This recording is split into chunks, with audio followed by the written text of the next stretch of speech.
তোকে অনেক কষ্ট করে ছেড়ে যেতে হয় আমার নূর। আমি শুধু জানি যেদিন আমি তোকে ছেড়ে আমেরিকায় চলে যাই সেদিন 2 ঘন্টা তোকে বুকে নিয়ে বসেছিলাম আমি সবার চোখের আড়ালে। তুই 2 ঘন্টা অনেক ছটফট করেছিস, বারবার সরে যেতে চেয়েছিস, কিন্তু আমি কোনো না কোনো বাহানায় আবার তোকে জড়িয়ে ধরে বসেছিলাম।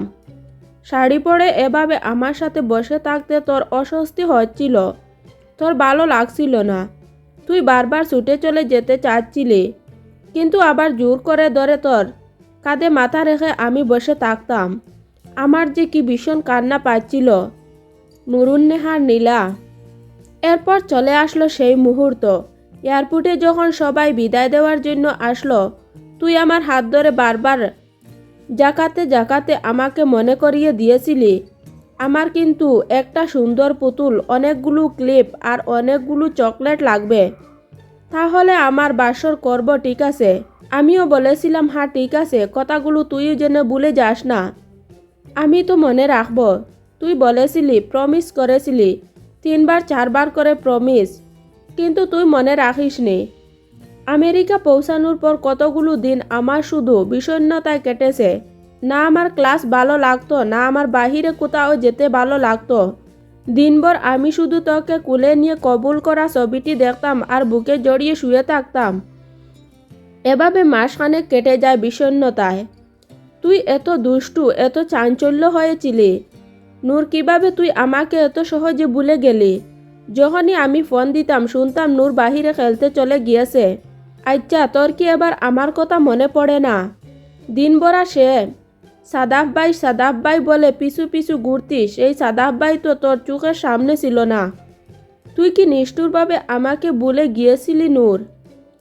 পরে ভাবলাম আমি যে তোকে কোনোদিন কোনো বন্ধু হতে দেইনি, কারো সাথে মিশতে দেইনি, খেলতে দেইনি, দিনভর আমার সাথে রেখেছি। কিন্তু আমি যাওয়ার পর তুই বাহিরে গিয়েছিলি বন্ধুদের সাথে খেলতে শিখেছিলি, তাই তোর অবচেতন মনে ধীরে ধীরে সাদাফকে মুছে ফেলেছিলি। তাই সিদ্ধান্ত নিলাম তোকে এবার তোর মতো একটু বড় হতে দিব। সবসময় তো আমি আটকে রেখেছিলাম, এবার আর আটকে রাখবো না, তোকে তোর মতো বড় হতে দেব। একদিন তুই খেলেছিলি, তোকে দেখার আমার ভীষণ স্বাদ হলো। তখন আমার বন্ধুর স্মার্টফোন ছিল, নতুন নতুন কিনেছিল। ওকে আমি বললাম একটু ভিডিও কলে তোকে দেখাতে। ও ভিডিও কল দিল তোকে দেখানোর জন্য। কি সুন্দর করে টুকটুক করে খেলছিলি তুই।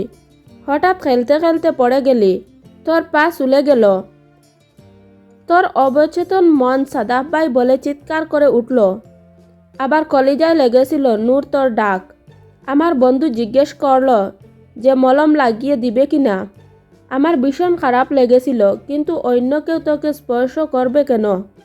তাই বললাম না, চুপ করে তোকে যেন বাড়িয়ে দিয়ে আসে। এভাবে চলে গেল 1 বছর। ভার্সিটি ফার্স্ট ইয়ার শেষ করে তখন সেকেন্ড ইয়ারে উঠলাম। তুই কি জানিস আমেরিকা একটি মেয়ে আমাকে খুব চাইতো। বলেই সাদাফ নূরের পা ধরে বসে থেকেই তাকালো নূরের দিকে, যেন নূরের রিয়াকশন দেখতে চাইছে।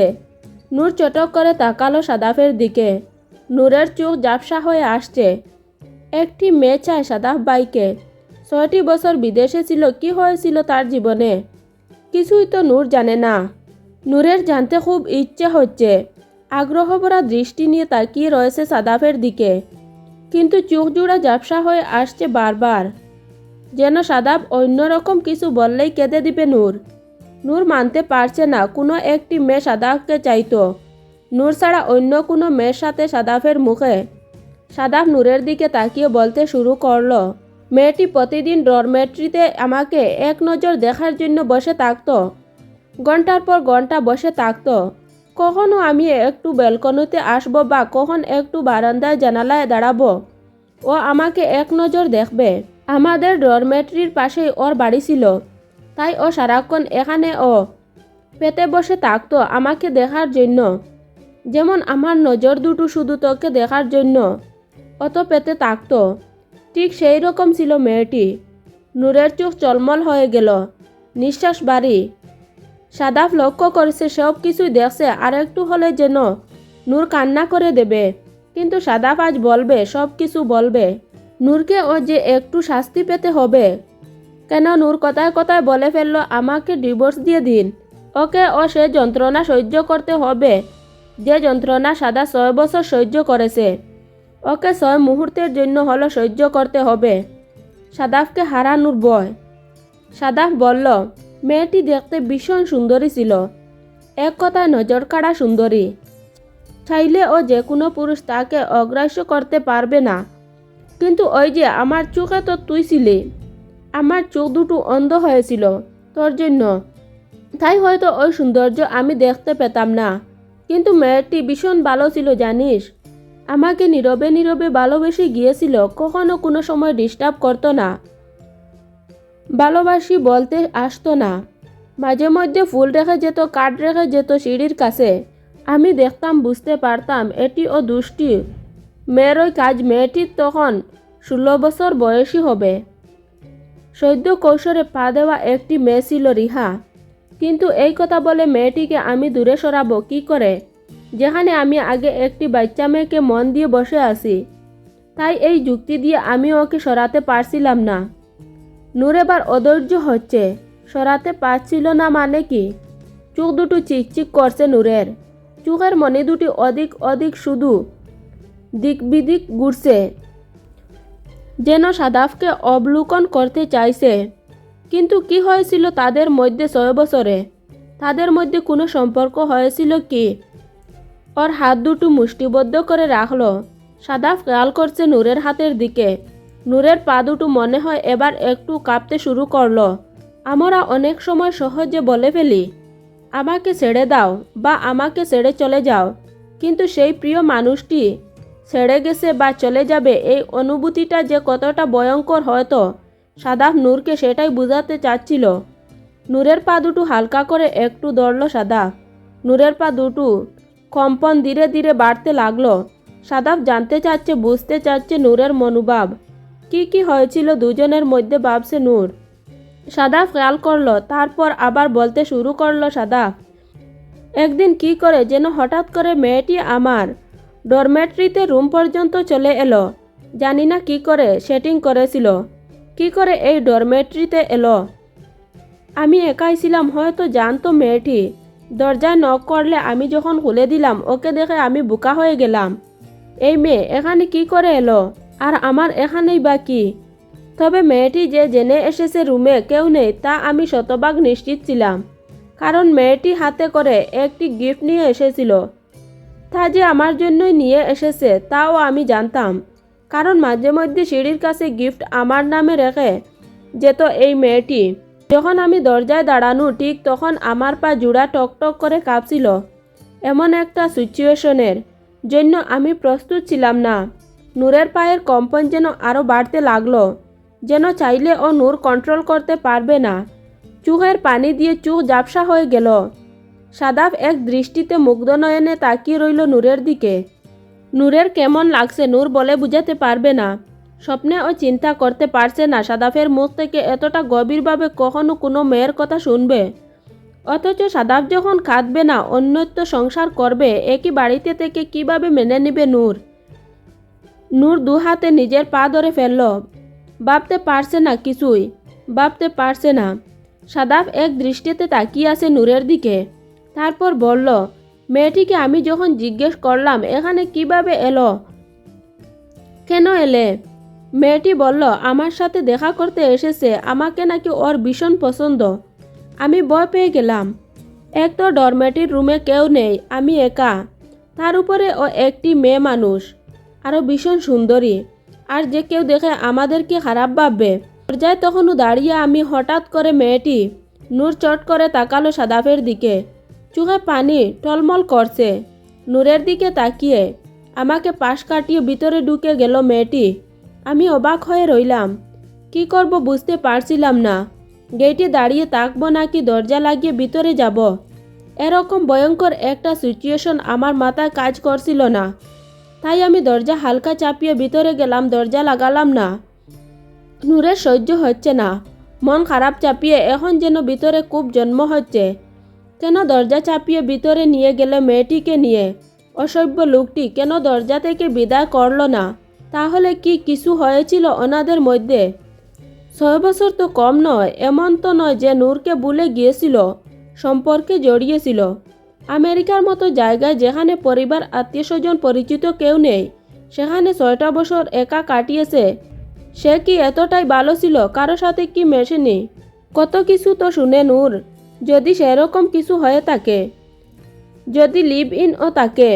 না, নূর আর ভাবতে পারছে না, আর কিছু ভাবতে চাচ্ছে না। নূরের শ্বাস প্রশ্বাসের গতি বাড়তে লাগলো। সাদাফ সবই অনুভব করছে।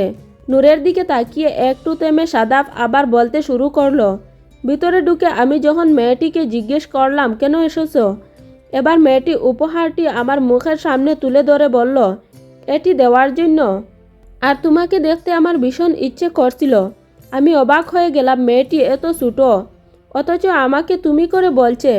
প্রথম সামনাসামনি দেখায়।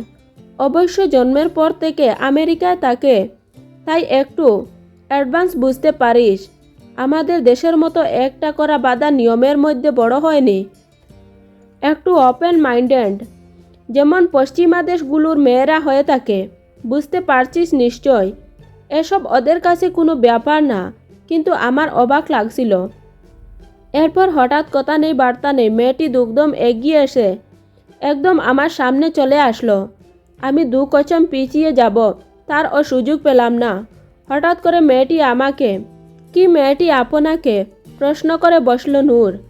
আর তোর সুইচে না নূরের? জানতে হবে, সব কিছু জানতে হবে। কি করে এসেছে 6 বছর এই লোক? অথচ 6 বছর নূর না জানলে ও এই লোক তো জানতো তার একটা বিবাহিত স্ত্রী আছে দেশে। নূরের এখন রাগ হচ্ছে, ভীষণ রাগ হচ্ছে। সাদাফ চুপ করে রইল, মাথা নিচু করে ফেলল, যেন নূরের চোখের দিকে তাকাতে পারছে না। এমন একটা ভাব। নূরের রাগ হচ্ছে, গা জ্বলে যাচ্ছে। লোকটা এখনো মুখ খুলছে না কেন? সাথে সাথে নূর আর নিজেকে নিয়ন্ত্রণ করতে পারল না। সাদাফের কলার ধরে জাকিয়ে জাকিয়ে বলল, দমকে সুর, বলছেন না কেন? মুখ খুলছেন না কেন? কি করে এসেছেন? সাদাফ অপরাধীর মতো মুখ তুলে কাচুমাটু ভঙ্গিতে ধীরে ধীরে বলল, কি বললে খুশি হবে নূর? কিছু করে এসেছি নাকি কিছু করে আসেনি? কি শুনলে খুশি হবি? এটা যে সেই মেয়ে, এখনো আমার জন্য অপেক্ষা করে আছে। আমি আমেরিকা ফিরে গেলে ও মেয়ে আমাকে বিয়ে করে ফেলবে নাকি? এটা শুনে খুশি হবি? আমি কখনোই সেই মেয়েকে গ্রহণ করব না, কারণ আমার নূর আমার আসক্তি, আমার জীবন, আমার সাথে সবসময় থাকবে। কি শুনে খুশি হবি নূর? প্রশ্ন করবেন না, আমি প্রশ্ন করছি, আগে উত্তর দিন। কি হয়েছিল তখন? রাগে গজগজ করতে করতে বলল নূর। কি আসে যায় কি হয়েছিল? তুই তো এমনিও আমাকে ছাড়ার সিদ্ধান্ত নিয়েছিস। তোর তো খুশি হওয়া দরকার। তোর বিরহে সাদাফ বেশি দিন পড়বে না। কেউ একজন আছে যে এখনও সাদাফের জন্য অপেক্ষা করে আছে। তুই যাকে অবহেলা করে সরিয়ে দিবি, সে সাদরে গ্রহণ করে নেবে। তাহলে কি যায় নূর, তোর তো সিদ্ধান্ত পরিবর্তন হবে না। তোর কি সিদ্ধান্ত পরিবর্তন হবে যদি বলি সেদিন আমাদের মধ্যে কিছু হয়েছিল? তোর কি সিদ্ধান্ত পরিবর্তন হবে যদি বলি যে কিনা কিছু হয়নি? আমি ঘৃণা করে ওর ভালোবাসাকে প্রত্যাখ্যান করেছিলাম। কোনটা শুনলে খুশি হবি নূর? তুই আমাকে অবহেলা করে আমার ভালোবাসাকে প্রত্যাখ্যান করে না বুঝে দূরে সরিয়ে দিয়ে আমাকে কষ্ট রাখতে চাস, নাকি চাস আমি তোর থেকে সরে গিয়ে অন্যত্র কারো সাথে সংসার করি, তোর চোখের সামনে বউ নিয়ে ঘুরে বেড়াই? এটা দেখে খুশি হতে চাস? নূরের হাত কাঁপছে। কাঁপা কাঁপা হাত দুটো দিয়ে ছেড়ে দিল সাদাফের কলার। পা দুটো কাঁপছে। কান্না কান্না সরে বলল, বলছেন না কেন? কি হয়েছিল সেদিন? না হলে কিন্তু আমি বিরাট কোনো ঘটনা ঘটিয়ে ফেলব। এক্ষুনি বলুন বলছি। সাদাফ নূরের হাত দুটো শক্ত করে ধরে নূরের চোখের পানি মুছতে মুছতে বলল, সেদিন কিছু হয়নি নূর। যেদিন আমি প্রত্যাখ্যান করেছিলাম, ওকে রুম থেকে বের করে দিয়েছিলাম, কিন্তু এটা সত্য, সে এখনও আমার জন্য অপেক্ষা করছে। তুই যদি আমাকে অবহেলা করে দূরে সরিয়ে দিস, একদিন না একদিন ওই মেয়ে ঠিকই আমাকে পেয়ে যাবে।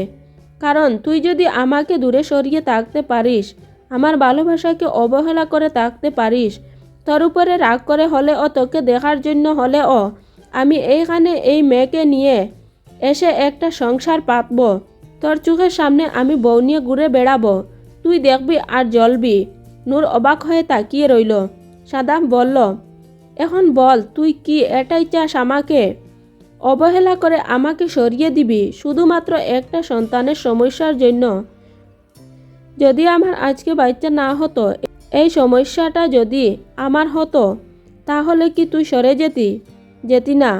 তাহলে এই একটা মহৎ নিজেকে ভাবতে পারলে আমাকে এত নিচু ভাবার কারণ কি নূর?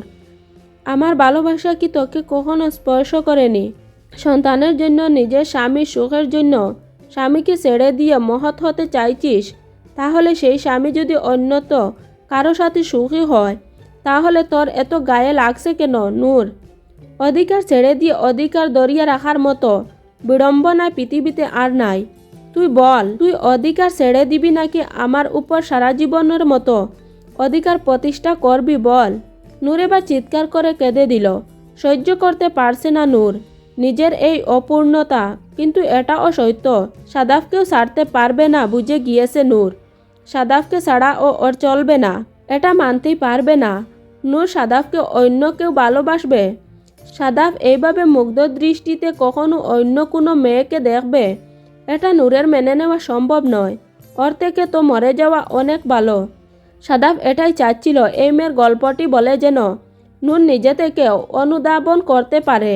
মুখে ছেড়ে দিব বলাটা যত সহজ, আসলে বাস্তবে ছাড়াটা তত সহজ নয়। কিন্তু নূরকে একটু কঠিনভাবে যে বুঝাতেই হতো না হলে ছোট্ট নূর এত বড় কথাটি বুঝতে পারতো না। নূর দুই হাত দিয়ে মুখ ডেকে কান্না করছে। সাদাফ নূরের হাত দুটো নিজের হাতে নিয়ে হাতে পিষ্টে চুমু খেতে খেতে বলল, আমি সেদিন সেই মেয়েকে বলেছিলাম দেশে আমার একটা পরীর চেয়ে সুন্দর বউ আছে, ছোট্ট লাল টুকটুকে বউ আছে, যে আমার জন্য প্রতীক্ষা করবে। যদি মিথ্যা ছিল, তুই আমার জন্য প্রতীক্ষা করিসনি, কিন্তু আমি করেছি। প্রত্যেকটা দিন, প্রত্যেকটি মুহূর্ত কাউন্ট করেছি।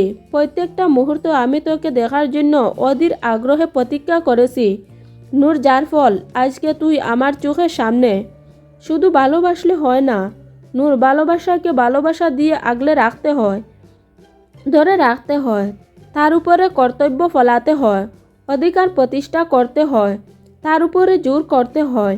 যার প্রত্যেকটা আমি তোর উপরে করেছি, কারণ আমি তোকে ভালোবেসেছি তোর উপরে, তাই কর্তব্য অধিকার সব কিছুই প্রতিষ্ঠা করেছি।